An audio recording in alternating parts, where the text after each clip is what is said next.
Places, everybody. And action.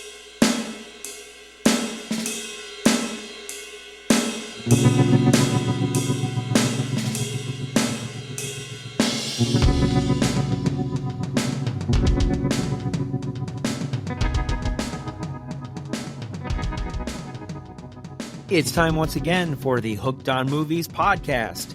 Today we're going to be looking at the 1977 release from Steven Spielberg, Close Encounters of the Third Kind. This is our subtle salute to Richard Dreyfuss, as we're doing 4 movies in a row by this actor. He's not dead, only his career. Just kidding, Richard. So with me are Ken. Eric, if I don't need this, that's when I'm going to need a doctor. And Ted. Eric, do you want to report a UFO? Over. Eric, do you want to Roger. report a UFO? Over. Always. And I'm Eric, and as always, this means something. This podcast means something. Right? I don't know what, We're just but- not I don't sure know what what yet. either, but it means something to someone. Please. So we're looking at Close Encounters of the Third Kind. Not going to lie, one of my favorite movies of all time. So I'm really, really psyched to do this movie. You can probably tell in my intro. Ted, tell us the particulars of this one. Okay, Close Encounters of the Third Kind, directed by Steven Spielberg, a screenplay by Steven Spielberg, has a running time with the director's cut of 137 minutes. It was released November 16th, 1977. The budget was $19.4 million. It had a box office gross of $306.9 million. On Rotten Tomatoes, it has a critic score of a certified fresh, 90%. And an audience score of 85%. It has an IMDb user rating of 7.6. Close Encounters of the Third Kind stars Richard Dreyfuss as Roy Neary, Francois Truffaut as Claude Lacombe, Terry Garr as Ronnie Neary, Melinda Dillon as Gillian Guyler, Bob Balaban as David Laughlin, Warren Kemmerling as Major Wild Bill Walsh, Roberts Blossom as the farmer, Philip Dodds as Jean-Claude, Corey Guffey as Barry Guyler, Lance Henriksen as Robert, Meryl Connolly as the team leader, George DeCenzo as Major Benchley, Carl Weathers as military police. We could have done this for Carl Weathers. Oh. For his 3-second cameo? Yeah, right? And David Abraham Cheklar as the English to Hindi interpreter. Good. You just read a bunch of actors that no one even knows. I know. Didn't even That's know they were crazy. in Lance there. Henriksen's famous, though, too, isn't I he? really only care about the core 5 in this one, Yeah. I think. So, Carl yeah. Weathers? That's a Well, big Carl Weathers, but come Hey, on, he's he's Carl a guard, Weathers. right? He's Carl Weathers, right? Production. Let's talk about the production, Ken. What do you got? So right off the bat, we're doing the director's cut of this movie because there's 3 different cuts here. There's Yes, the those- original from 77 that you saw in the theater. There's a special edition in 1980, and then the director's, I think, is 98. Sometime in the late 90s it was released. So which is the one that Spielberg prefers. the one we are all looking at today, we've all Mhm. watched, is the director's cut. Yep.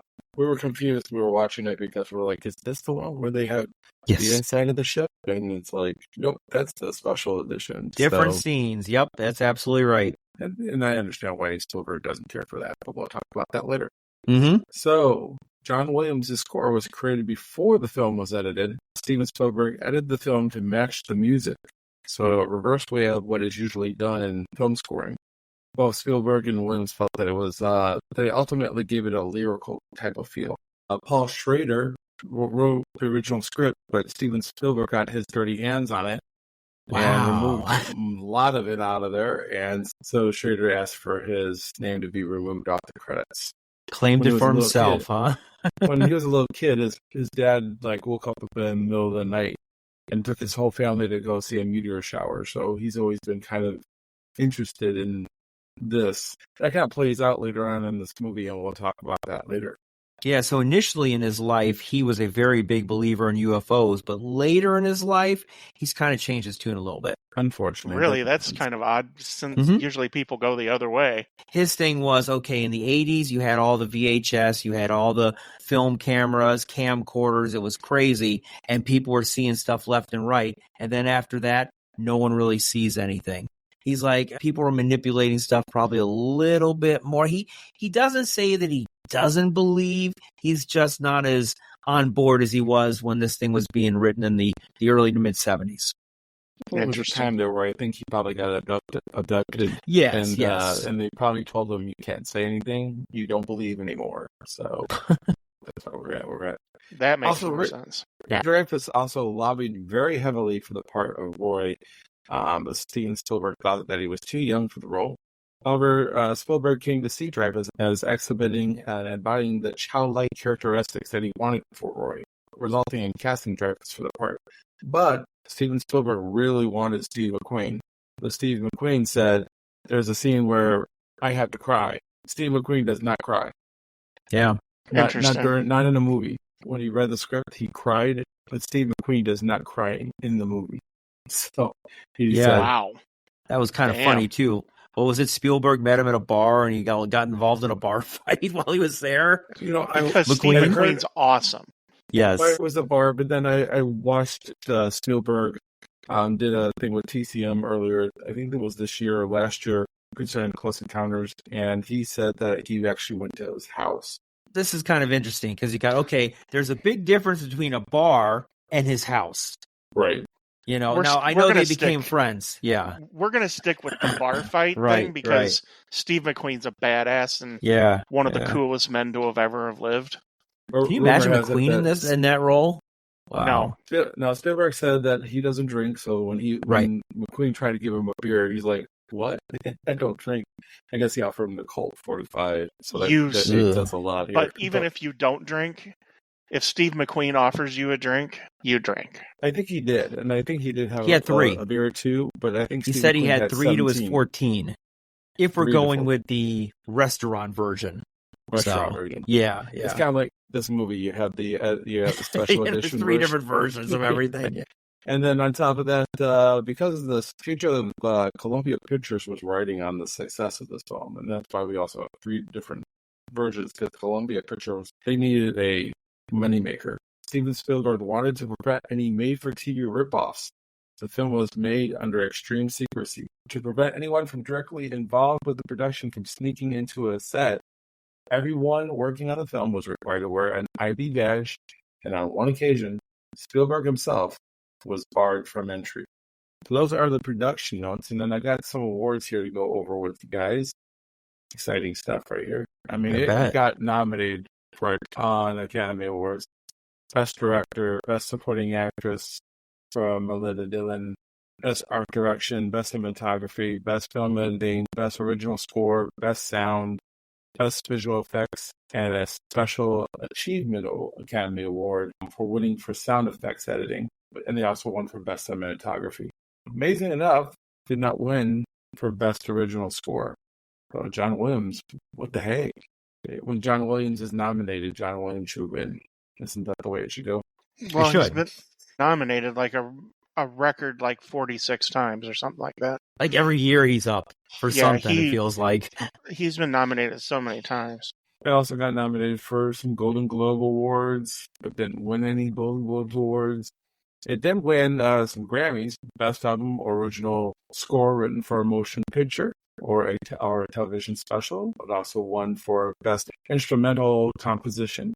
They got that going for them, which is nice. And then we'll just go straight to the AFI list here. It's number 64 on AFI's 100 Years, 100 Movies list. So that's what we have for awards. Sweet. Well, let's talk about the first time we watched this. I'm curious to when you gentlemen first saw this one. How about you, Ted? This was one that I came to recently. It's probably been within the last, I think it was during COVID I watched it for the first time. You've never seen it before COVID? I hadn't. It's one of those ones that had just kind of eluded me. Okay. But it's one that I don't understand why I didn't see it before. And I like Spielberg a lot, too. But now I watch at least once a year. It's just great. But an interesting note about this, too, and something I thought Ken would bring up, I guess this is one of the most screened movies of all time. And the reason being is because at the KOA campground out just around Devil's Tower, they show it on a nightly basis. That's awesome. That's going to prevent my wife from wanting to go to that national park now. That's that's on my bucket list to go to Devil's Tower, but I Oh, did yeah. not know that. Oh, that's great. Well, there's a lot around Devil's Tower that Oh yeah, science doesn't know why it's there. yeah. Now there's a lot of hotels around it, so Of it's not course. like it looked in '76. So Yeah, Science and a doesn't know KOA why I'm campground. here. So. and the KOA campground. Yeah, that's great. Cool. For me, I saw this one in high school, like I saw most of my movies. I saw it probably a week or two after I saw Jaws. I saw Jaws first, got really into Spielberg, and then I saw this, and the rest is history. I pretty much own this movie thanks to a friend of mine at church now on practically every format made. I think I just need the 35 millimeter rough cut of it here or something. Betamax? No, I don't have Beta. Okay, you got me there. Gotcha. The only movie I own on Beta is Fatal Attraction. Oh. That was because it was given to me. I do not own a Beta player. So now I got to get it on Beta just to get it. So that kind of tells you the direction I'm going with my obsession. How about you, Ken? First time I saw it was probably around, I want to say 11 or 12 years old on cable. I know it was in the early to mid 80s, somewhere around that area. And then I remember watching it again on TCM later on in the, I think, late 90s. But it's been probably 20 years since I've last watched this movie. Fun fact, the Laserdisc, because it was a special edition, sold like hotcakes. You didn't have a special edition until the Laserdisc came out. And I've got the Criterion on Laserdisc. I haven't fired it up yet. I'm kind of interested to watch it, but yeah. Oh, still it. That was Birth of a Nation that he brought over. Birth of a Nation, yes. Wow. Which will be our next movie next week. Birth of a Nation. Yeah. Richard Dreyfuss. We're starring Richard Dreyfuss in the remake. Wow. Okay. Yes. Yeah. So, Eric, why don't you go ahead and lead us off in this movie? So, in the Sonoran Desert in Mexico, French scientist Claude Lacombe, his American interpreter, cartographer David Laughlin, and other researchers discover Flight 19, which is a group of United States Naval Grumman TBM Avengers that went missing over the Bermuda Triangle on December 5th, 1945. The planes are in perfect condition, but without any occupants. An elderly witness nearby claims the sun came out at night and sang to him. Pretty cool scene, actually. Then, near Indianapolis Center for Air Traffic Control, the air traffic controllers watched two airline flights narrowly avoid a mid-air collision with a presumed UFO. And that's what we're going to discuss. This movie has one of the greatest opening scenes. The build-up with John Williams' movie in that opening scene as it just gets louder and louder and louder, and then rolls into the Sonoran Desert scene is just, it's incredible. Especially if you watch that thing on a really good, 5-to-1 sound system or something with a great subwoofer on it. It's bone chilling. I can't describe it any other way. This is so cool on so many levels because you don't know exactly what we're talking about unless you know what a close encounter of a third kind is. So let's go into that quickly. So a close encounter of the first kind is you see something, but you're not sure what it is. Maybe a light in the sky or a flash. Right. A close encounter of the second kind is some type of trace evidence is left, a burn mark, an electrical occurrence happens. There's some type of physical evidence that is left. Right. And then you have, as Steven Spielberg describes, a close encounter of the third kind is you meet them. Right. Fourth kind, you get like email and fourth kind is just spammed and you get solicited constantly. You start off with, you bring in the Bermuda Triangle. Of course, I know what Flight 19 was. So sure.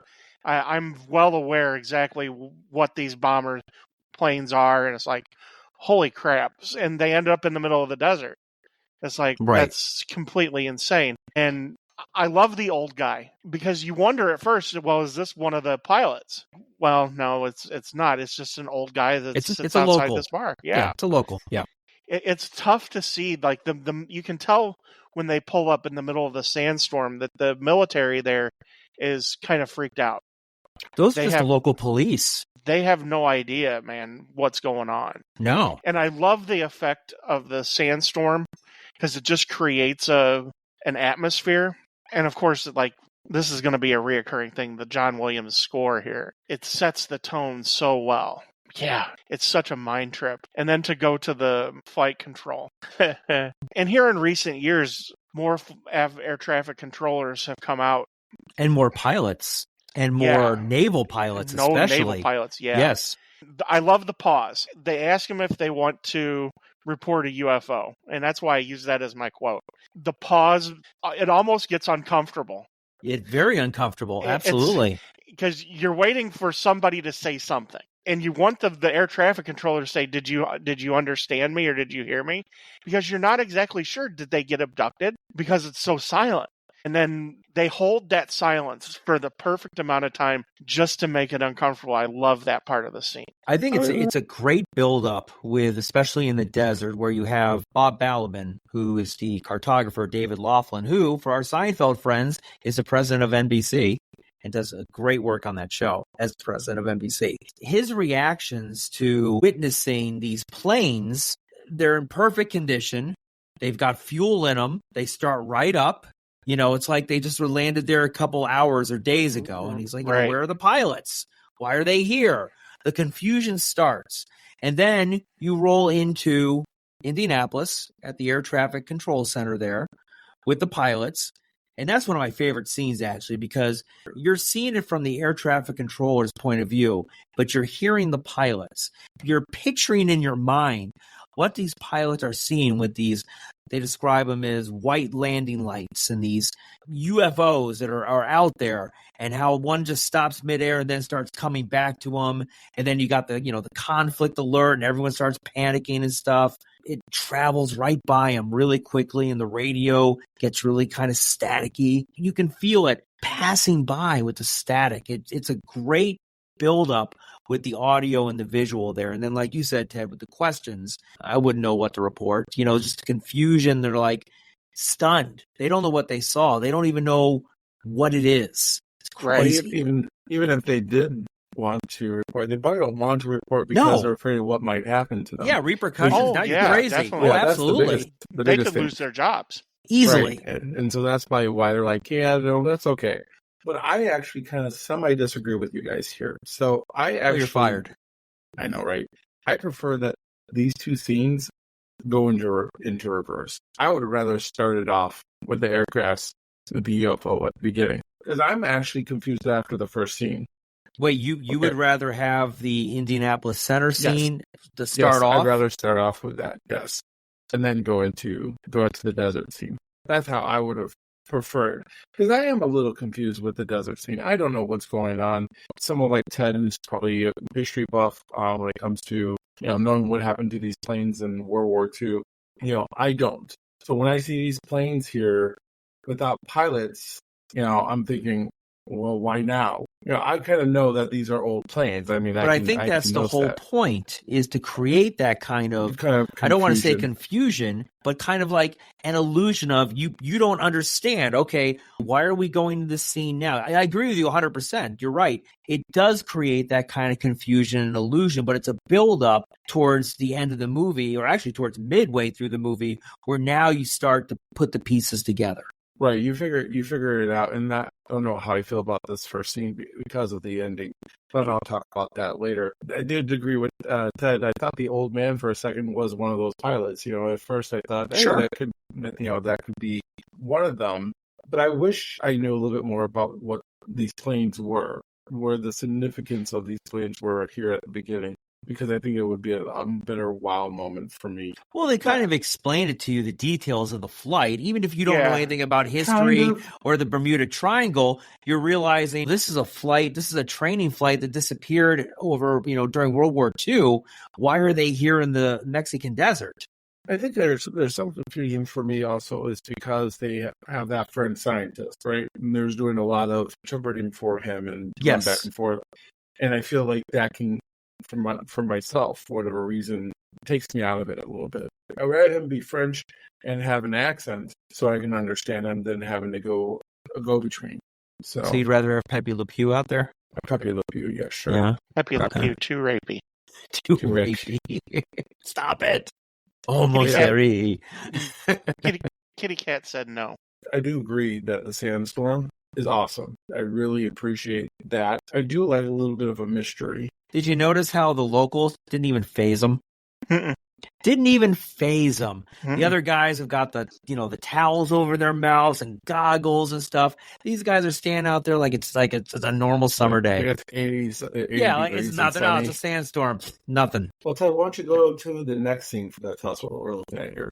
We jump from air traffic control and their confusions.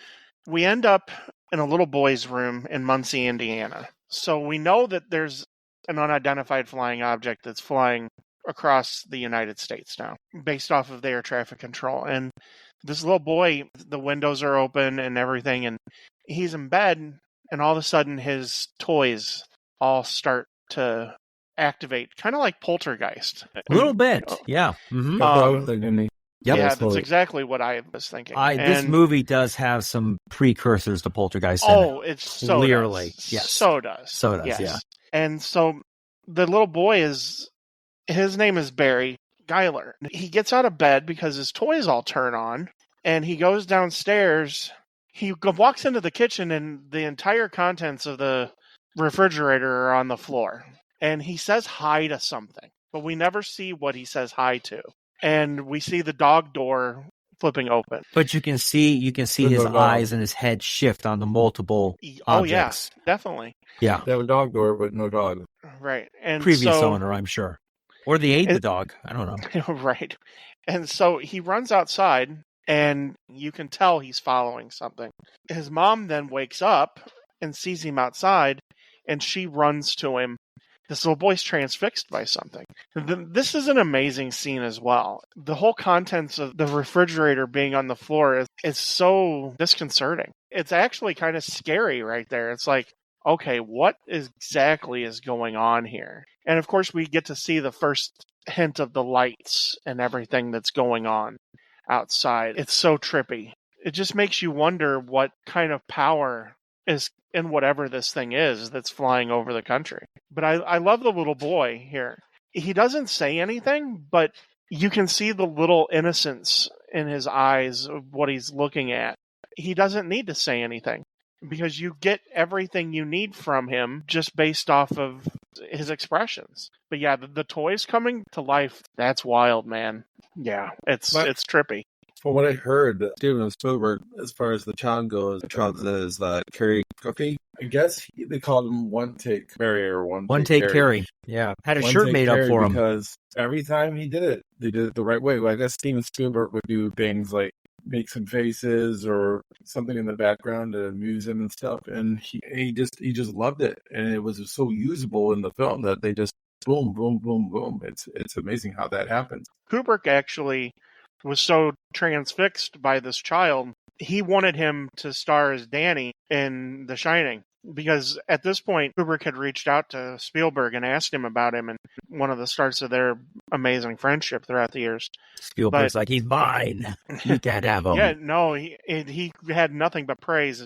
But unfortunately, I guess the little boy was doing another movie and couldn't film The Shining.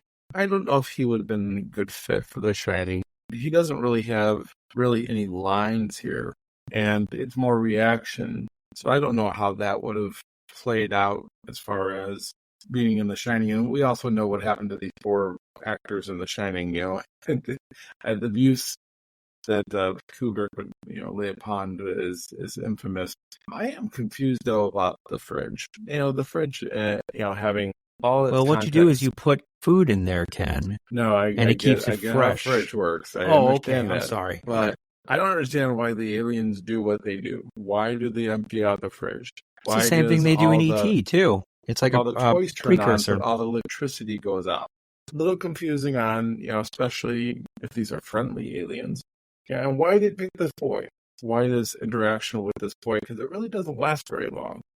We find out later in the film. And the mother initially doesn't seem to be too freaked out about her son being outside of the house. In the middle of the night in a forest. In the middle of the night, I would think it would be a freak out, and I don't see a freak out. She's just like with a flashlight going, Barry! It almost seems like Barry does this all the time. He probably does. Goes out and it runs around in the grass, because it just doesn't seem like she's really scared for him until later on when we get to the next scene. Yeah, when they're in that mysterious mountain scene in Muncie, Indiana. Initially, I don't feel like she's highly concerned about her son. I think they're on the outskirts of town. I mean, he could have been, attacked by an animal, but maybe he does this a lot. It does seem odd that he would run out in the forest in the middle of the night. Well, it's a little farmhouse, isn't it? Yeah, it's a farmhouse on the outskirts. It's not even like suburban Muncie. It's on the outskirts of town. It's in the middle of nowhere. I don't know. Maybe he does this a lot, right? Maybe. I don't know. But no, I think she's adequately concerned for him.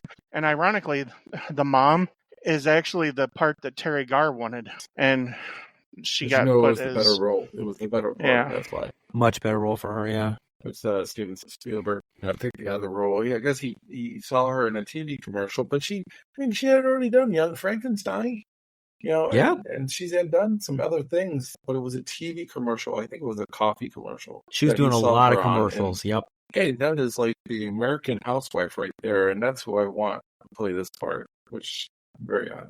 So you go to the situation where the power outages are beginning. Like I said, the toys turn on, but the power goes out. It forces Roy, who's an electrician, to investigate. While he gets his bearings, Roy experiences a close encounter with a UFO. And when it flies over his truck, it lightly burns the side of his face with its lights. The UFO takes off with 3 others in the sky as Roy and 3 police cars get chased. The spacecraft flies off into the night sky, but it leaves Roy just mesmerized. Yeah, that light is what the implant is putting this image in his mind. It's funny. I don't know how silly this really is. So when Roy is kind of like looking at his map, because he likes to look at maps. He doesn't, I guess he never knows where he's at. So, of course, the first time he looks at the map, he's got like a car that's behind him and he waves him to go around. And he's like, you're in the middle of the road, you jackass. This is an emergency vehicle. I mean, if anybody should be in the middle of the road in a foggy area, it's going to be him. But then the second time around, it's the UFO that comes behind him and he waves him around. And I don't know how I feel about it. I think it's funny in one instance. It is funny. It's a little lighthearted comic scene because you think it's another car pulling up. And then you see the thing lifting up. And you're like, holy shit, it's not a car. But it's weird how that they would be so low to the ground. So, I mean, when I think about it, I feel like it's silly. But initially looking at it, I think it's funny. And then, of course, after that, everything goes crazy. The mailboxes, for whatever reason, they open and close. And I guess you want that for effect. But I like what happens inside the truck, where gravity kind of like is non-existent. Everything kind of starts floating around, exploding. And that's, of course, when he gets burned on his face. And then they sees the light, and he chases after it with the cops. I'm just curious here. Why do UFOs have to go through a toll roll? And do they have an iPass? They could just go over this toll plaza, but they go through it like they're paying a toll, which I think is kind of silly. And then you have the police. You have some that stop and some that continue to go on. And then you have this toll guy who's getting mad because he's not getting his dime. Quarter. From the police officers. Yeah. He's upset with them for driving through without paying a toll. But correct me if I'm wrong, I think these are Indiana police. And they're Indiana State Police. They're supposedly Ohio, entering Ohio because Muncie is nowhere near the border, but that's okay. And then to be all end, they're chasing it, and then the lights just go out into the sky. Right. And one of the police cars, I guess, doesn't know roads very well and how roads work because he just drives right off of it. It's Ohio. He's not from that area. You just Ohio, keep going. You drive on roads. I don't know. It's an effect. I understand that, and I'm just playing devil's advocate. It's playing up the fact that the officers and everyone is mesmerized on these lights in the sky that are not paying attention to anything in front of them, including roads and other officers. I have a bigger deal with toll roads. It would be funny if I heard change go through or something like that. Yeah, like throw a quarter as you drive on through. Well, in concentrating on Roy's experience, have you ever heard Travis Walton speak about his abduction? I just watched something on that last night. Fire in the Sky, the movie was based on. Yeah. In Arizona. It's an incredible story. It's also an amazing railroad story. Crossing, right? Yep. So all these things seem to happen at a railroad crossing. And I can't say because I looked to see if Spielberg based anything on Travis Walton, but at the time, Travis Walton's experience was something that people in the UFO atmosphere had been talking about a lot. Yes, And up through the mid to late 70s. Very similar to what his experience was, especially if you hear him talk about it, because when you're up late at night and you can't sleep, you listen to George Norrie and, of course, the uncomparable Art Bell. Coast to Coast AM, yeah. Yep. They both have had Travis Walton Oh, on. sure, yeah. It's so mesmerizing. And this is a complete good thing. I mean, it's good acting by Richard Dreyfuss. It's a testament to his acting. You feel what he feels. Oh my God. I mean, he has no idea what's going on. Ken, you said the gravity inside the car starts to act weird. How they filmed it is they had him in a centrifuge. They built like this centrifuge and spun the car around. And that's how everything started to do that. Because all of these effects are practical effects, which, if you think about it, that is amazing. Everything here is practical. It's so different from nowadays where everything would be CGI. It makes it feel more tangible and scary, to be perfectly honest. Because, I mean, it's funny when he waves the first guy around and he's like, jackass. And when he takes off after him with the cops, I mean, it is funny that the cop goes over the hill and everything. And also, too, the cops chasing this thing in the air. There have been so many accounts of cops coming across things that they chased down. I think one of them might have actually been in Indiana or here in Illinois. The cops actually chased something for miles and miles, and it just disappeared. And like I said, I don't know if this is true or not, because it's not really listed anywhere. What he's putting in here are actual accounts from real people about how things happen when they have these encounters. The filming here is great. I love the lights, and I love the fact that he doesn't realize that he's getting burned on half of his face either. The scene of him in the car, I think, is probably my favorite scene in the movie, outside of the end. Him in the truck? Yeah. That's your favorite scene? Yeah. I think so. Because outside of the ending and the first time they see Devil's Tower, it makes the movie for me.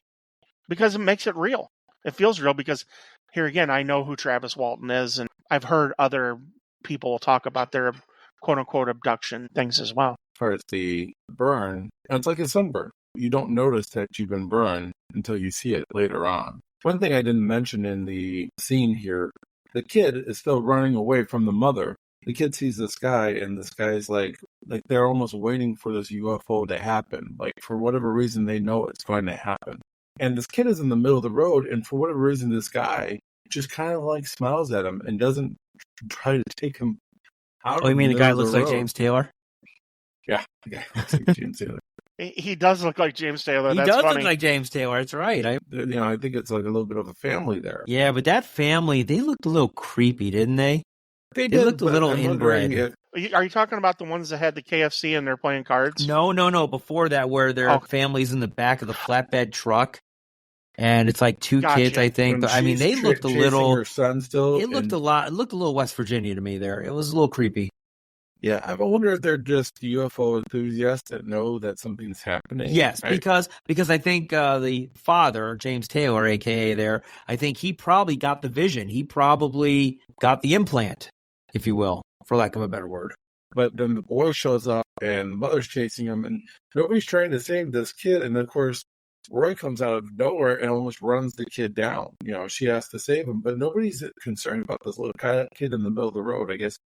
I mean, it's Indiana, so I guess that's okay. But he's replaceable. She's of course. She can have more children. Exactly. He upsets her, and then they develop this relationship all of a sudden. Yeah. You know, and then he, of course, has to leave to go chase the UFO. You'd think after having stopped for a while that the distance between the UFO and him would be great, unless the UFOs decided to slow down a little bit. Curious here of the fascination of the UFO and why they're focusing on this boy and Richard Dreyfuss at this time. Him almost killing the boy with the truck, which brings him and Linda Dillon's character together. Because after that, the relationship with his wife goes downhill because he just kind of goes off the deep end a little bit, justifiably, of course. She doesn't know what's going on right away because he later take his family to take him out to the area. Yeah, and then she wants to have sex with him. Yeah, So they Turns so her they on, make man. out Come and have on. sex. It's Yeah. really weird. I mean, the family dynamic. We didn't talk about that earlier in the movie when we see her and the kids, and he seems to be a kind of a weird type of dad. He's obsessed with them all going to go see Pinocchio Because he's a little kid at heart. because he's old school. That's what he was brought up with. He wants his kids to see it. Of course, they don't want to see it, but They you want already goofy see golf. there's tension. Yeah. There's tension between him and his wife. They're on rocky terms even before his meltdown. Of course. I think it's a pretty average family. I don't know how rocky it is. They do have 3 kids. They're relatively younger. 3 of the most annoying kids ever bred. This is one of the aspects of the movie that I don't buy. What don't you buy? And I don't know if it's Terry Garr, because I like Terry Garr in a lot of things that she's done, especially Tootsie and for Young Frankenstein. I never buy her character. I never buy into her, what exactly her place is here, because I don't think that her concern and everything really rises to the level that it should be as far as how her husband's acting. I would have liked to have seen more drama there. It's an average family, I think. The dad is a little eccentric. But isn't that what he wanted? He wanted her to be the average wife, the mother. Right. That's what he was looking for. And that's exactly what she played. She's a stay-at-home mom with the kids. He works for Indiana Power and Light as an electrician, and they live in the suburbs, right? That's pretty much what he wanted. He's a lineman. Yeah, he's a lineman for them. Yeah, he actually works on the high voltage wires. I mean, maybe she thinks that scrambled his egg in his head. But she saw all of the newspaper clippings and cut them out of the exactly. newspaper. So she knew that other people saw what he, quote unquote, saw. He wasn't hallucinating, but the difference was that he was obsessed with it. Definitely gets obsessed, that's for sure. And she hides those clippings. Yeah, too. that's right. She Exactly. doesn't want him to get into it, and then eventually he gets fired. Yeah, over the phone, mind you. Oh, So you're thinking that at work, he's probably talking to everyone about it, would be my guess. And they're like, you know what, Roy? No, we're done. But that was very common in that area. That era. That was before you really had your HR and you're going through protocol. You know, your boss is like, you know what? You're done that job. Get the hell out of here. Here's your last check. And that was probably a union position, too. That's the funny thing if he's a linesman. Very well could have been, yeah. But hey, whatever. So he's lost his job. And I think that's one of the things that's building on her, too, is that he's lost his job. He's not doing anything. He's growing the beard out. He's got the bathrobe, and it's building with this obsession. I think her role played pretty well. I mean, granted, you know, at the end, once she's gone, the family, she's gone.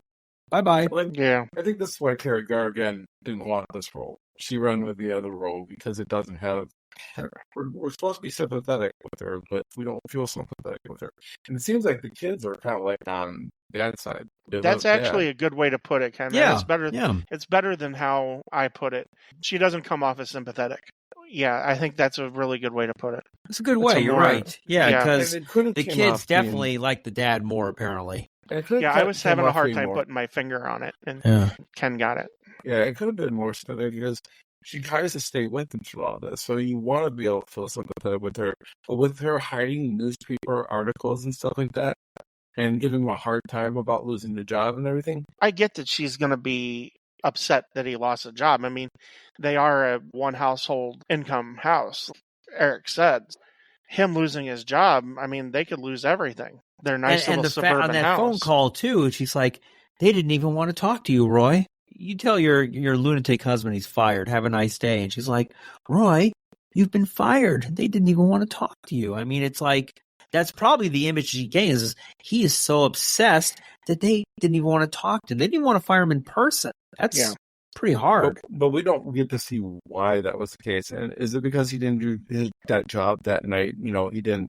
No. You know, he was. That's kind of what I was thinking. But are you kidding?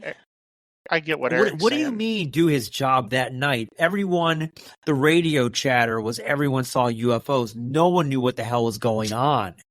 I think it was after the fact that he started really talking to people, maybe his boss, maybe the upper echelons of the company, and he started creating waves. and management's probably like, you know what, let's just kind of walk away from this. That's we what don't I get got any out of that. of it. We don't see any of that. So it's hard for us to understand why exactly they fired him. Did he not show up for work anymore? Was he, his obsession go to the point where he was, not doing his job? I don't think he would have not shown up for work. I know in one of the other versions, I don't remember which one, but there is a scene right before he gets in the truck where he's actually at the center and they're putting everything together, a plan. All the linesmen and then the Power and Light Company are putting a plan together on how to react and who's going where and who's doing this and who's doing that. And Dreyfuss's character gets into a little bit of not a shouting match, but a little bit of a pushback with him and his boss.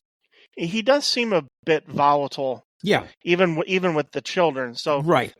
That makes a little more sense because, ironically, when I watched the movie for the podcast, I thought each one of these three things. Leaving it a little ambiguous as to why he gets fired is kind of an interesting thing. But overall, it's not a major plot point. So no. On that note, why don't we move to the next one? So, Eric, why don't you tell us what's going on with the next scene? The researchers are similarly baffled to find the SS Cotopaxi in the middle of the Gobi Desert intact and completely empty.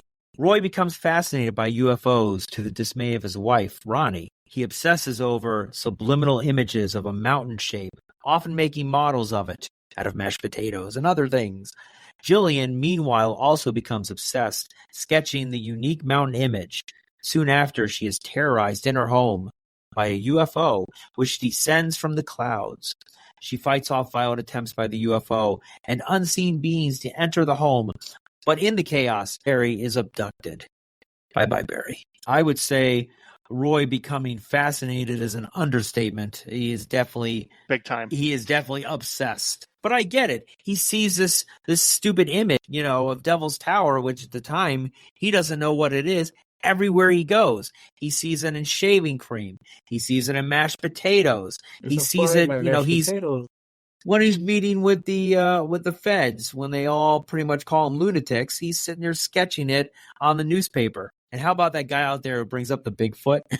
I love the image on Dreyfuss's face where he's like, That's awesome. I saw a Bigfoot once. It's like, holy shit, this guy's not helping us, Well, they also show a UFO, and they're like, yeah, that's what I saw, but that's not that's the one I saw. It's computer, nuts. and it's made in China. Yeah. That's what the military and the government did. Of course. To tell people that they were insane. Yeah. That this is all explainable. And of course now, here in the last 5 years, we come to realize that, holy shit. It's a little more questionable. Yeah. Exactly. Yeah. I mean, because nobody really even knew what Project Blue Book was unless you were really into the whole UFO conspiracies. The government went out of their way to shut this shit down, which is highly odd. Him becoming obsessed, he's certifiably obsessed. Sure. Oh, yeah. I mean, it's next level. And I think this is where the connection between he and Terry Garr's character kind of fails, because she never rises to that level of, I'm super concerned and he's starting to scare me. I need to get the kids and get out of here. The scene that stuck with him in the bathroom with the shower, she seems to be highly concerned there. And yes. That's one time she does. As he should be. Like the combination of both her and him struggling going back and forth. So he knows he's obsessed with stuff and he doesn't know why. And he tries to rectify it. He tries to say, okay, I'm not going to think about it anymore. I'm going to move on from this. And she goes from, you're crazy, psychotic, I'm, going to leave you, to staying around trying to support him. And in fact, she apologizes the next day after their fight, from the shower, when the kids are all, freaking out. And, the one kid in the background, beating up his toys. I don't know what, he went all Mike Tyson and on total anger issues there. But then you have the kids crying too. I mean, seeing parents fighting, I think that's a very emotional thing there to watch a kid, tear up watching their parents, not get along. I kind of like this scene because of the fact that the kids are being affected by this. Yeah. Nobody wants to see their dad on the brink of completely losing it mentally. Right. you have to really feel for these kids. I mean, they just pass him the potatoes, and all of a sudden he goes into this trance where he's like building this mountain. He just likes potatoes. He just really likes potatoes. It's wild. But to just go back just a little bit, I don't know anything about this ship. Was this ship another Bermuda Triangle disappearance? Because I've never been aware of this particular ship. I don't either. Oh, you mean the boat? Yeah, the boat. I don't know anything about that. That's interesting. Why in the desert? Well, they seem to like dropping stuff off in the desert because see, that's the thing. It's called the UFO Highway through America that goes from the Sonoran Desert in Mexico all the way up to Washington State, and that's where they're most active. But also, too, the Gobi Desert. Around these deserts are hot spots for UFO activity, so it makes sense that to go for in the desert. I just don't know anything about this ship, and it says that the crew of 32 vanished in December 1925 while en route to Charleston, South Carolina, to Havana with a cargo of coal. The wreck was discovered in the 1980s, but not identified until January of 2020. Maybe this is another Bermuda Triangle disappearance that I just have escaped my Bermuda Triangle knowledge. So, but this is another cool scene because it shouldn't be there. A complete ship get distributed into the desert. Yes, that's what it says here. In fiction, in the 1977 film Close Encounters of the Third Kind, Cotopaxi is connected to the legend of the Bermuda Triangle and is discovered in the Gobi Desert, presumably set there by extraterrestrial forces. So yes, we're definitely going on that Bermuda Triangle theme here. Mm-hmm. But we don't know the history of it. I think that's what makes things kind of confusing. That's what. But it's a boat in the desert. I mean, that's all you really need to know. It's this isn't one of the most, like the Flight 19, those bombers. That's one of the most famous Bermuda Triangle stories ever. And the ship is not the most famous Bermuda Triangle ship disappearance. Maybe Spielberg didn't want to use all of the most major examples from the Bermuda Triangle. I don't know. It's a good point. So you got the scene with the abduction, the alien abduction with the child. Oh, yes. Little Barry goes bye-bye. Man. It is wild. This is creepy as all hell. It's almost a horror movie right here. The music really helps. The one thing I don't like about it, and there's very few things I'll say, is that she's out there taking the garbage out because apparently she burns her garbage, and you see these clouds, just form out of nowhere, and these bright, bright, bright lights, and you're like, no one else sees this? Eventually they're accusing her of like killing her kid, but no one else sees all these, bright lights and all these clouds form out of nowhere. Clouds look really cool. They do. It's very cool. It's a great setup. And you're right, with all the lights that are around, you'd think somebody would say, yeah, I saw those lights. It doesn't matter where they are on this farmland or whatever. This is such a big thing that people should be able to see it from like 50 to 100 miles out. It makes you wonder just how far on the outskirts of Muncie that they really are. It does seem very isolated. It is. But, she's not just burning any trash. She's burning all her photos. She's burning all of her drawings. Yeah. Of Devil's Tower. Because it's like she's wanting to separate herself mentally from it all as well. And I actually feel bad for her because she seems desperate in just taking the stuff out to burn it. Like it's really affecting her. And then to have what happen. Like I said, it almost turns into a horror movie right here. I mean, you had the creepy stuff with the kids' toys coming alive, and it's wild. Well, like you mentioned earlier with Poltergeist, this feels more Poltergeist with the clouds and everything that's happening. But one thing that concerns me here is, what's the purpose of the aliens trying to come up through the vent and unscrew the screw? I mean, it's great for, like, I guess... It's an effect. For a fact to scare us, but it's not like you're gonna take the kid and and sink him into this vent. Why are they obsessed with taking this kid at this particular time? Especially considering other times in this movie, like they could have taken Dreyfuss's character there at the railroad crossing. Why here? Why now? Are they forcing a love relationship between her and Dreyfuss?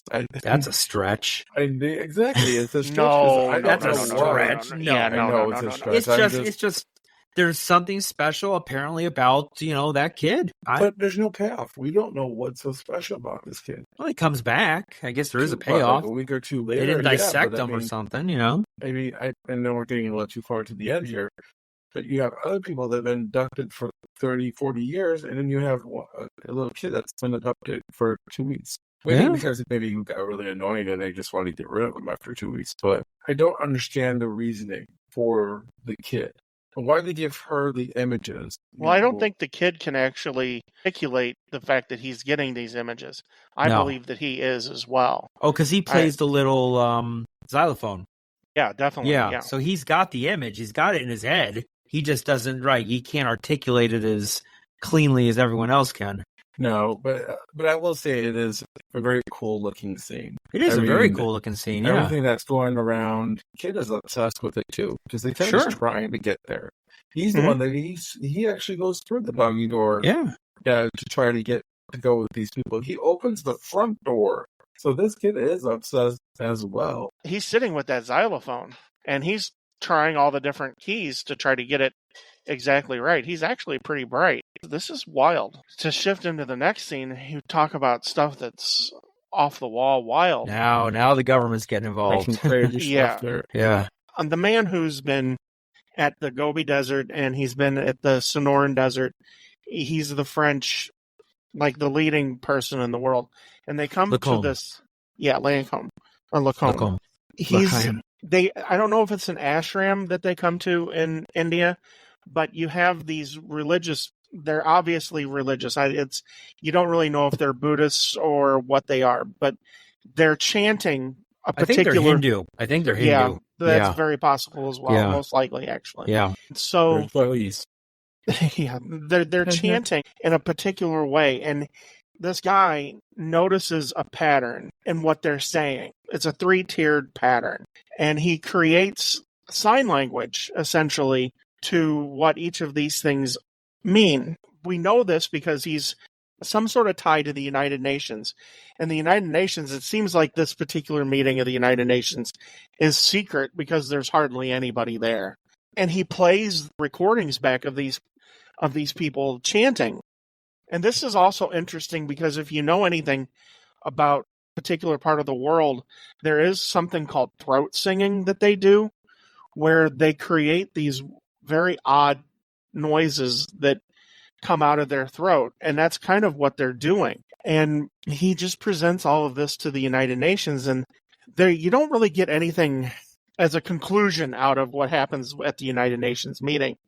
But they end up at a research facility in America where it's a research facility that has a telescope. I guess it's like a radio telescope, and they start to get connections back. It's 2-3 numbered sequences that are being sent back to them through this radio telescope, and nobody can figure it out.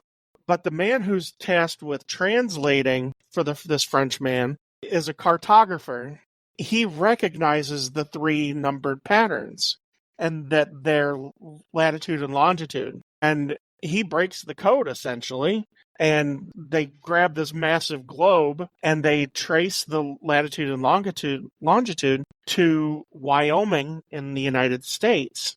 The head of this particular facility says, I want to know within 100 yards where this is. And we come to find out it's Devil's Tower. They want to cordon off Devil's Tower, and they're trying to figure out what to do to get everybody out of the area. So the government starts to poison everything. Well, they're like coming up with let's do a flood. Yeah, flood. Right. Yeah. And the guy's like, well, I want to get everybody out. I don't want anybody to be in the area. So they start poisoning everything and dropping poison gas out of the... Well, it's not poison. It's EZ-34. It's a sleeping agent. Oh, okay. So it's not. They're not. Okay, it's not DDT or anything. It's not. So. They're not killing the livestock. They're not killing the people. They are. Well, the livestock's dead. No, the livestock's not dead. No. Oh, okay. No, it's not dead. They are spraying it with the EZ-34, which it knocks them out for 6 to 12 hours. As he said in the movie, it's going to knock them out for 6 hours, and they're going to wake up with a hell of a headache. They're getting NyQuil. They could use NyQuil. Yeah, Yes, right. they could just slip pills to them. No, Yeah. they did not go out and kill because they're like, we're already in enough trouble with these ranchers up here anyway. They're not killing off livestock. They're just making it look like there is anthrax in the air and there's, it's all deceit. Yeah. I love this whole section to start this off with them at the Hindu temple and everything, where they're trying to figure out what these people are singing. It's But they're chanting, yeah. It's just crazy. It's called throat singing because it's not a natural sound that they're coming up with. And this, people have wondered for years why some people are able to do this throat singing, because not everybody can do it.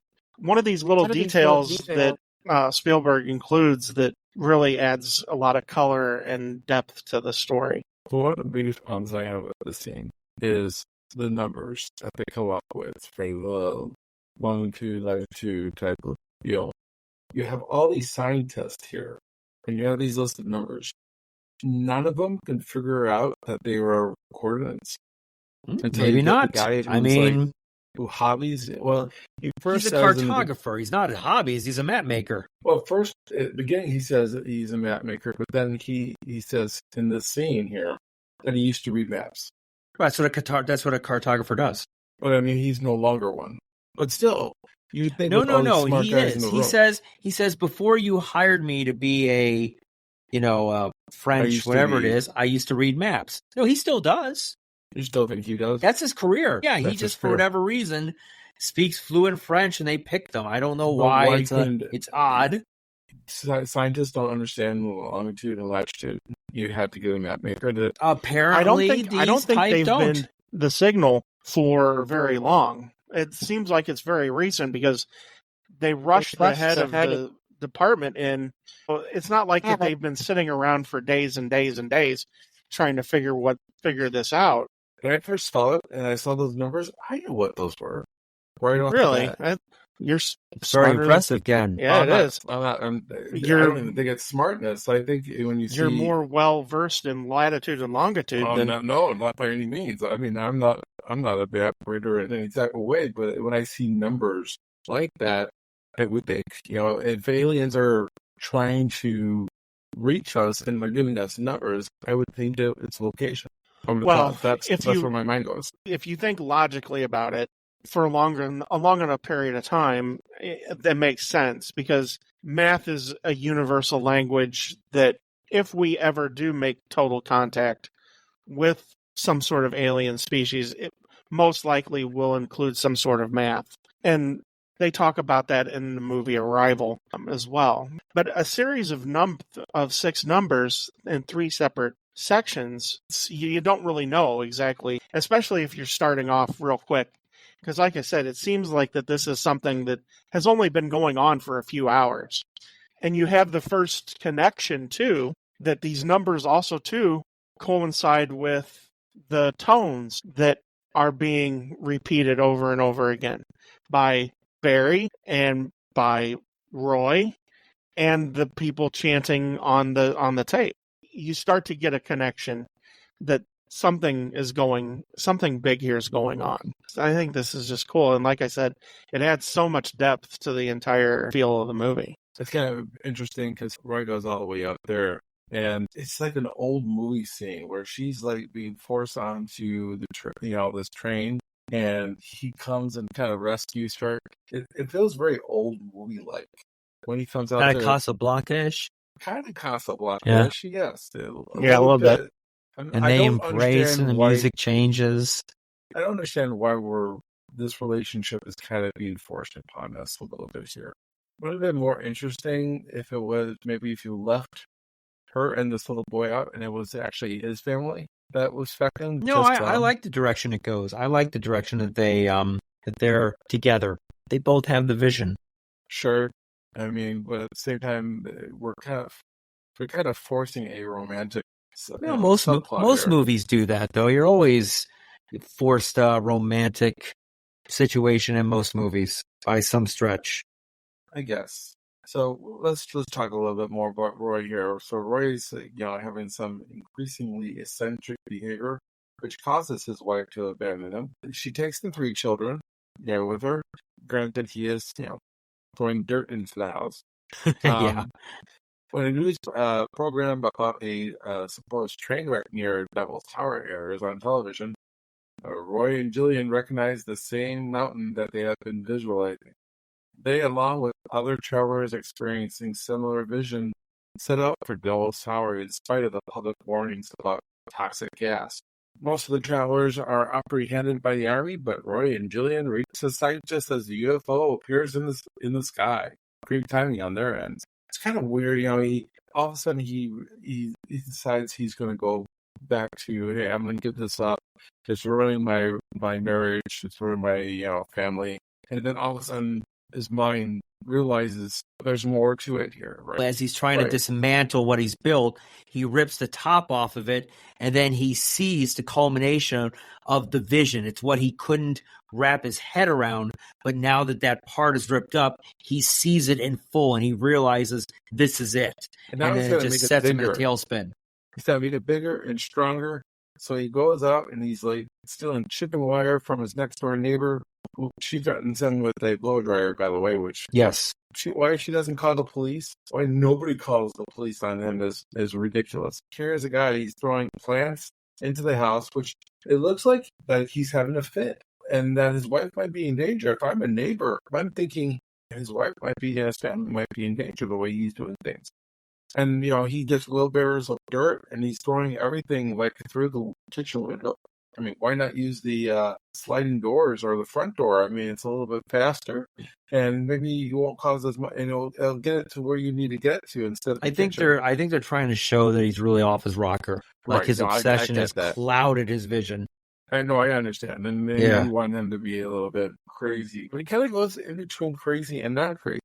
Yeah. I mean, this is bipolar to the extreme, I guess. He's acting one way for like about a couple minutes, and then he's like normal for a couple minutes, and then he's going back into being crazy for the next couple of minutes. It's understandable now why she takes the kids. The kids are wanting to help. When the kids say, can I throw dirt into my room next? The kids are kind of like, to a certain extent, having fun with this, and they're actually getting closer to their dad. Yeah, of course they're being closer because he's doing things that they want to do. And then after she leaves, he sees what he's building on TV, and he realizes that's where he has to go. And Jillian is also, because she's, son's done.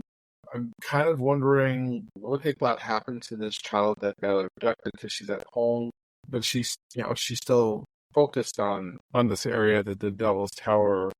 And so they both meet up, and I already had stated that they had the Casablanca moment. He rescues her from being deported. They try to find a way around the blockades and things of that nature. You would think, though, with these blockades, that they would have more army people at these posts to stop people from trying to get to the Devil's Tower. I think that they're still setting everything up, or maybe not. I don't know. It is kind of odd that they don't have people posted there, though. Eventually, they get picked up, and then they get brought in with a bunch of other people who I guess have been trying to get there. Then they are questioned. Based on the questioning of these people that the aliens wanted them to come here. Of course they did. But the army people are like, we gotta get them out of here. And then it just seems like your French scientist here, Mr. Claude here, doesn't have the balls to say these people need to stay.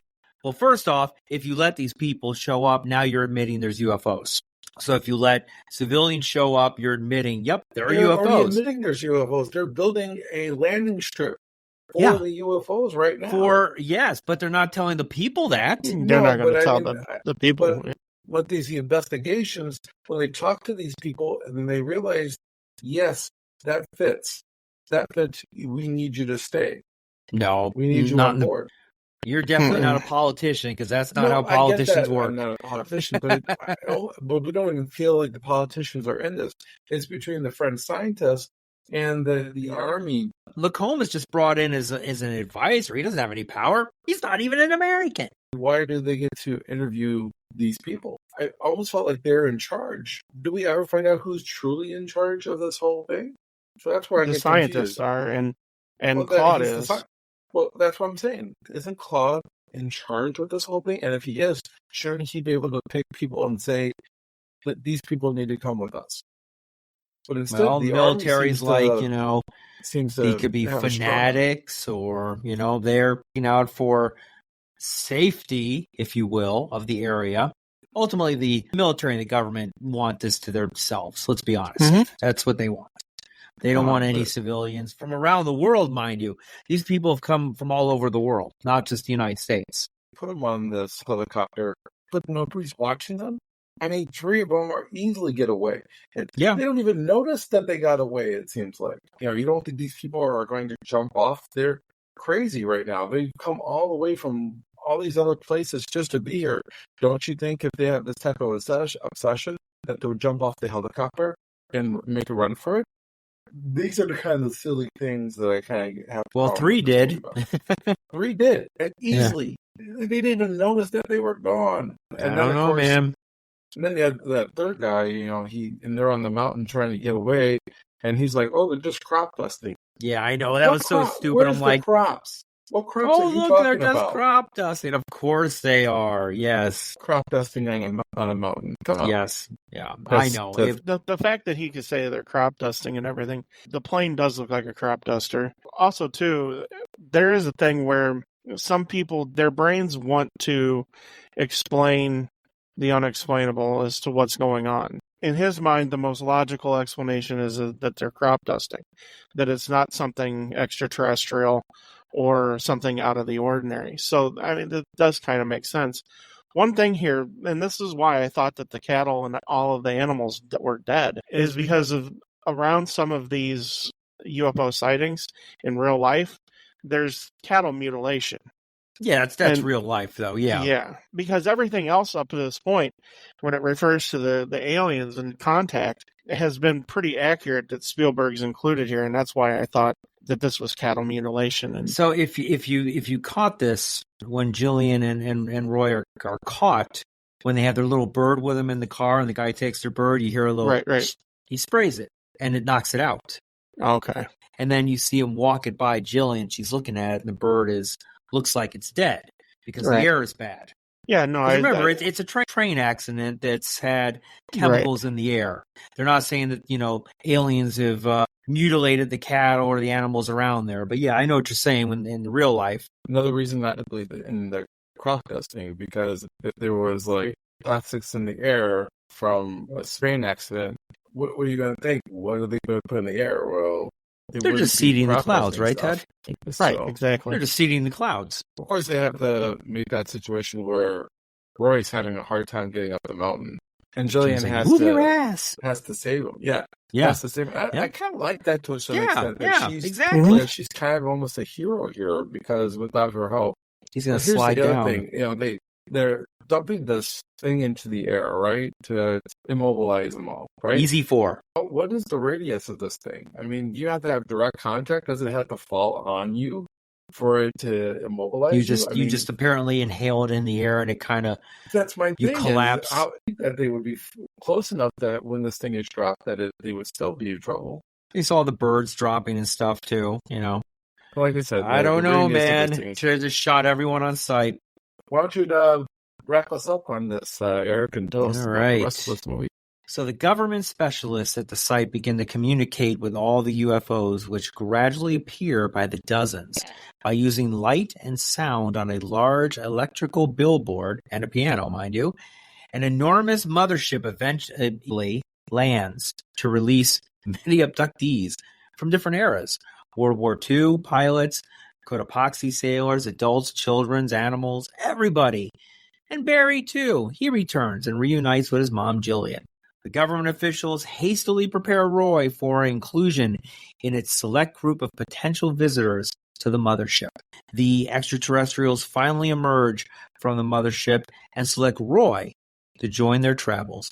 As Roy enters the mothership, one of the extraterrestrials pauses for a few moments with the humans. Lacombe uses Carween hand signs that correspond to 5 notes, extraterrestrial tonal phase. The extraterrestrials reply with the same gestures, smiles, and returns to its ship, which takes off to the sky, never to be seen again.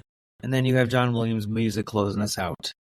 This is probably, obviously, I think anyone who watches this movie, this part of the movie is the coolest part of the movie. Everything else is a build-up. And, I mean, we could spend probably an hour talking about the production and how this movie was put together, you know, how this was a giant movie set in Mobile, Alabama, big old plane hangar, and just all the stuff that they did. It's just incredible. The end product in this movie is just second to none. It is. I love how they try to communicate back and forth with the piano and the lights and everything. And they use a tuba for the mothership. Yeah. Right. Blow out the window. Yeah. Is an interesting choice. It's odd, though, that I don't really understand how Roy gets one of the red suits, because he's there and he kind of crashes a few the extras party. there. Yeah, he kind of crashes the party, and the people in the red suits end up getting off of a bus too. So it's like, yeah, like you said, they have these just sitting around. But I mean, we're gonna quibble, and they do kind of dress like the Heaven's Gate guys, or Devo, as Ken says. Yeah, or Devo. Yeah, the Heaven's Gate. But maybe they're the Heaven's Gates people. Yeah, who would have thought? Oh, that's another theory, right? We got some people to get rid of here. Yeah, it's little early for Halley's Comet, but that's all right. Yeah, the Hellbob. Yeah, Hellbob, right? I am torn with the aliens. I kind of wish we never saw the aliens. And that's just a personal thing with me, because I don't know, I'm probably in the minority with it, but it does take a little bit of the mystery out of it. This whole final sequence, it's astonishing how it was able to get put on film. Here again, it's all practical, which is just also just amazing. I disagree. I think you want to see the aliens. I think that's key. You have to. I think you would want to see, like, maybe from behind. We don't actually see the alien's face, or you want to see alien rear? Well, not the rear end, but I'm just saying maybe from you get a partial look. You get the reaction of everybody else seeing the alien. I think it's a better way of presenting this. You have 3 types of aliens, it seems like. You have the first one. There are 3 types in this movie. That's correct. Yes. Yeah, you have that initial one, which he's kind of funky looking. He's got the long arms. You got the grays, and then you got I can't remember what they call the other one. The small aliens are just a bunch of kids in costumes. Yeah, just bouncing around. Sure. Yeah, and they look like they're kids. I mean, those are the grays, and each one of these. And and this is why I'm talking about detail and why I was talking about cattle mutilation, because all 3 of the aliens are accurate depictions of people who have given firsthand accounts to people who drew like a sketch artist about the aliens that they saw. So, I mean, these are all accurate. Spielberg is notorious for talking about how he came up with the ideas and everything. He's never said that he made all of these connections. Here again, all 3 of these are they're accurate portrayals of what people have described. They are. We get to see the Greys again in Resident Alien. They use them as bad aliens now. But here's some things that I have a problem. The special effects are great. Now, me and Eric actually had a chance to watch this on 4K the other night, and we do feel like the lights are a little bit, some scenes, a little oversaturated a little bit. Yes, so I do still agree with that. Yes, I watched it on Blu-ray, and I definitely noticed a difference, much more warmer with the I can see what lights. You guys are saying, because I watched it in 4K as well, and while everything else is really cool, yes, it does seem a little oversaturated. My biggest beef here is, okay, they built this landing thing here for the UFOs. It didn't seem like it took very long for them to get it all constructed. I mean, they have a runway. Yeah. And we're talking like maybe weeks here, not months, to create this runway. And it's amazing what the government can do when they put their mind to it, huh? You're right. I mean, right. We got construction out here with our highways that take years to complete, and they get to do this in a few weeks. It's almost like they're getting paid to not complete the construction. Just think about that for a while. I watched the scene, and I watched the guy who runs past Richard Dreyfuss, and it looks like he has to run and hurry up and go to the bathroom. Because I'm not sure what those things are. He's running into the porta potty. He's hiding in the porta potty. It looks like a porta potty. It is a porta potty, because that's where I would go, obviously, if I was. It is a porta potty. He probably shit himself. That's probably what happened. He probably oh, no. Yeah, I just thought it was kind of a weird thing to kind of do. Yes. So you have Roy and Jillian, they get there, and Roy has to go, but Jillian does not. She doesn't Nope. want to go and see what's going on. But isn't she there for her son? She doesn't know her son is there. She doesn't. Yeah, no idea. Nobody knows that the aliens are actually gonna let people off of the ship. And Yeah, they don't know what yeah. the hell's going on. Remember, they start all plotting, thinking the show is over, and high-fiving each other, and then then everything starts to begin. And then the wild stuff starts to happen. Yeah. Yeah, but it just seems to me that you've gotten this far, and if you still had your obsession, that you would go further. But she says, I'm not ready for this. You have to connect with her and with Richard Dreyfuss. Richard Dreyfuss is so obsessed that he can't stay away. Here again, we don't know if his obsession, that they were telling him that they're going to take him, even though that he doesn't really come out and say that. The connection here with her, you have to imagine what she's seeing here. They happen upon a government installation that's just been built with a runway. She's scared. Richard Dreyfuss is confident enough that something's going to happen. He seems pretty fearless, doesn't he? Yeah.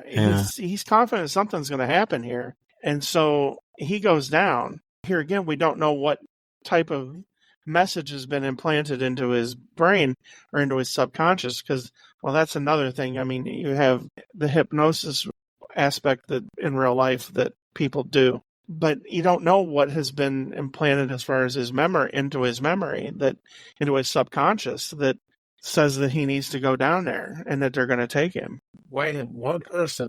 They let go tons of people. That's the question, though, Ken. Why did Travis Walton get chosen? Yeah, out of nowhere. Yeah. Why nobody understands the abductions, why they happen.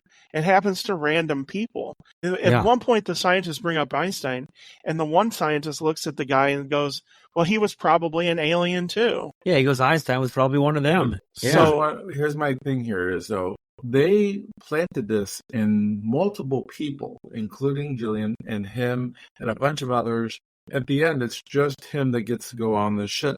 What was the purpose of doing it for Jillian and all the other ones? What was the purpose of it?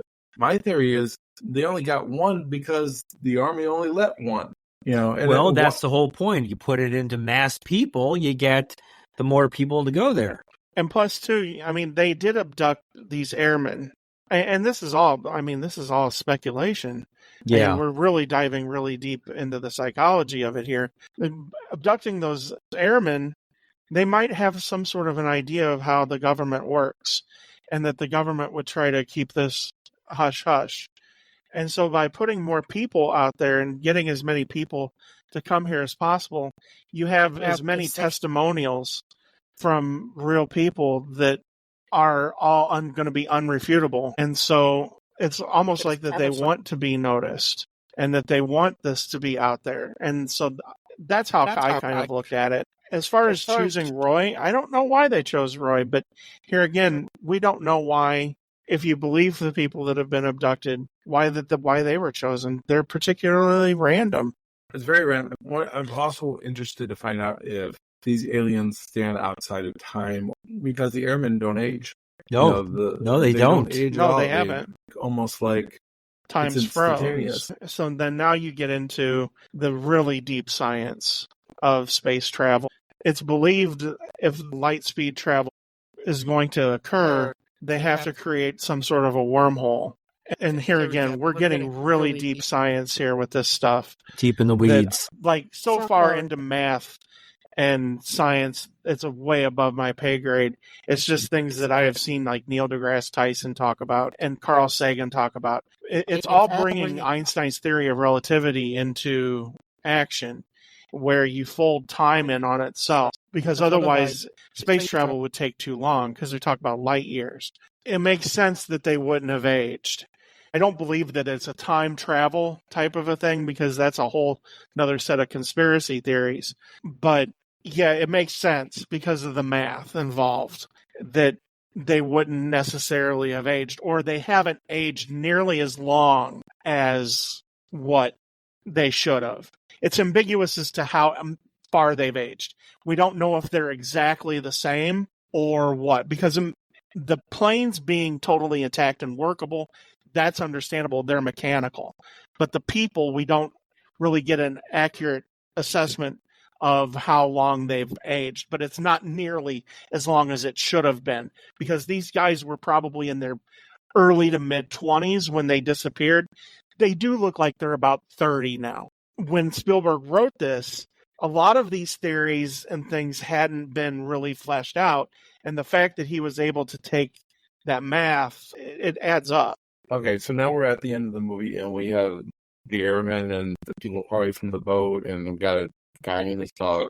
So it is Looks like someone from like the 1890s and 1880s in the dress there too. It makes you wonder, why did you drop the boat in the middle of the desert? Why did you drop those airplanes, when you did? Why now? Why drop them there and then bring back the people a little bit later? I don't know. I mean, did you have like a storage as one of your alien ships used for cargo, or you kept the ship? Joy of the movie, man. I don't know. And the ship itself is kind of weird because it's how big that ship is. I mean, why did they drop it in the middle of the desert right there and right now? So there's some confusing things, and it's great because it makes you think about it. And there's nothing really wrong with any of that. It's just, it boggles the mind to a certain extent. Here we have Roy, and all of a sudden he's in a suit. How did he get in that suit? I think it was the scientist that says that he envies him. It was Lacombe who envies him. He's going to be selected to go. Sure. Here's the other thing. Steven Spielberg has now said that he wouldn't end it this way. And here's the reason why. He left his wife and family behind. Now being older, he says that he would have separated him from his family. He looked a little bit too jolly to go with them and leave his... He's like, oh, I'm single. Yeah. I don't have a family. Yeah. No, I don't. That is one of the troubling aspects of this, that, like I had mentioned earlier in the podcast, as far as him leaving the family, it does kind of leave a little bit of a bad taste in your mouth. I mean, it doesn't really affect how I view the ending. Yeah. But you're right. It is kind of disturbing that he leaves his children. Anybody would be, I guess, excited or scared or some version of both to be taken away in the alien ship. But yeah, he does seem a little too over anxious and no concern for his family. I don't know exactly how he would have done it, because it would have betrayed Terry Garr's character to have accompanied him to Devil's Tower and to go along with him just completely wholeheartedly. To me, it would have come off as disingenuous. Whereas then you'd have the sappy ending of him walking up the ramp into the ship, looking back at his family and waving. I love you. Yeah, I don't need that here. And so, but I get what Spielberg's saying, and I get what you're saying, Ken. It would have been way too sappy. And this movie's not sappy in any particular way. It's not. So this movie is science fact. It's not science fiction. I can explain the difference, in my opinion, between the two. Science fiction is Star Wars and to a certain extent Star Trek. Science fact is 2001: A Space Odyssey, Close Encounters of a Third Kind, where you're actually dealing with real-life science and math. And you're dealing with actual science. Have that sappy ending, I think, kind of betrays the science fact of the tone of the movie, in my opinion. So I am a big Coast to Coast listener, the AM show for overnights with George Norrie and his cast of characters, if you will. I'm on the fence. I do believe there is something out there. It depends on the day you catch me. I'm very fascinated with UFOs and extraterrestrials and stuff to that effect. I guess ultimately I do believe there is other stuff, other life out there, and I'm really intrigued by it, but I'm not obsessed with it. I do think the government is hiding stuff. I do believe that they know more than they're saying. Probably a lot of it is a lot of secret testing that they're doing, and it's all cloak and dagger and stuff to that effect. But okay, yeah, ultimately I go on the record. I do believe there is some type of life outside of Earth. What about you, Ed? As a resident alien? As you are, in my senior year of high school, I suffered with insomnia quite a bit. So I would stay up and listen to my Walkman radio and catch Art Bell and listen to Coast. It always has fascinated me. Every so often, I'll go down the rabbit hole. Hell, I just listened to it last night. I absolutely adore it. I subscribe to Carl Sagan's theory that it's virtually mathematically impossible for us to be the only species that exists in the universe. That's what I truly, truly believe. I think there are things that we can't explain. I think some of the major, like the Phoenix Lights, I believe are possibly explainable. But there are other sightings and there are other experiences. There's one in a forest in England that it's unexplainable. Forest in Pennsylvania, where it's totally unexplainable. There's popular mechanics can't come out and debunk adequately what happened and what's going on there. All right, so Ted believes in UFOs. I believe that there's something out there because there's just too many simple connections made between people. Do I believe people have been abducted? That I don't know. That's a little bit more out there, and that's a whole other podcast. That stretches my limits. Okay, but I'm with you there. Because I don't believe in the hypnotic regression theory that some psychics have done. But there's too many things that are unexplainable, and I do believe the government, ever since Roswell, has covered up everything. And that's why it was shocking when they released a lot of the stuff, especially Project Blue Book and everything in the last 5 to 6 years. How about you, Ken? You're an alien, right? I probably did a few aliens. Yeah, I think I have too. But honestly, with that, probably I don't have really more. Okay. I don't care either way. Yeah, okay. They don't seem to really. You're agnostic when it comes to aliens. Yeah, basically. Listen to George Norrie for a while. Maybe they don't. I Because don't care. There is aliens. They realize that we're not up to par, so they're keeping their distance from us. They're just grooming us for slave labor. The theory is that they know that we're not prepared yet for it. And we may never be. All right. Well, let's go into our reviews. Why don't we kick it off with Ken? Okay, so my review is from Joe Pollock of the St. Louis Post-Dispatch. He says, as a movie, it's fun. It isn't perfect, nor is it a classic film. But it's an entertaining and enjoyable, especially in terms of some truly dazzling special effects. So I like this movie. It's enjoyable. I do think that there are some stretches here. At times I do get confused from the movie, but they do kind of somewhat wrap it up at the end to be unconfused. I don't understand the need for a romantic thing between Roy and Jillian. It's just really forced. And they have to have a make-out kiss at the end, and I'm just like, ugh, why do that? He should be conflicted. I love the conflictedness of Roy's character throughout the movie until the end. And then at the end, it's just all about the aliens and how he wants to jump on board the ship. I would like to have seen a little bit more conflict with him debating between leaving his family, kids that it seems like he cares about, because we saw him care about his children at the beginning of this movie, and now he doesn't.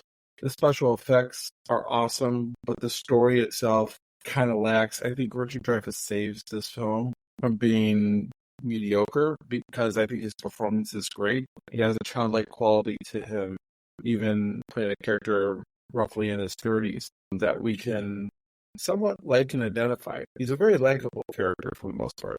So on that note, I'll just go straight to it. I will give this movie 4 hooks. 4 hooks. How about you, Ted? I chose Arthur Knight from The Hollywood Reporter, and his blurb highlight states, and I agree with this wholeheartedly, I think this movie is amazing, especially for the time period that it was made in.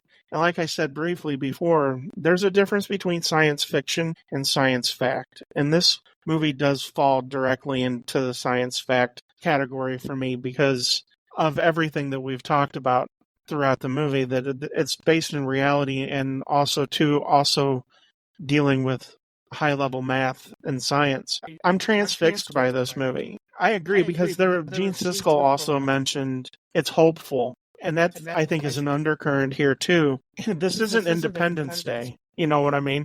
This isn't the aliens coming to destroy us. This is aliens legitimately wanting to make contact. And for me, and this is just personal, it doesn't rise to the impact that 2001 had on me personally. It also, this movie does have an impact. And it really does make you really sit and think about if people truly were abducted.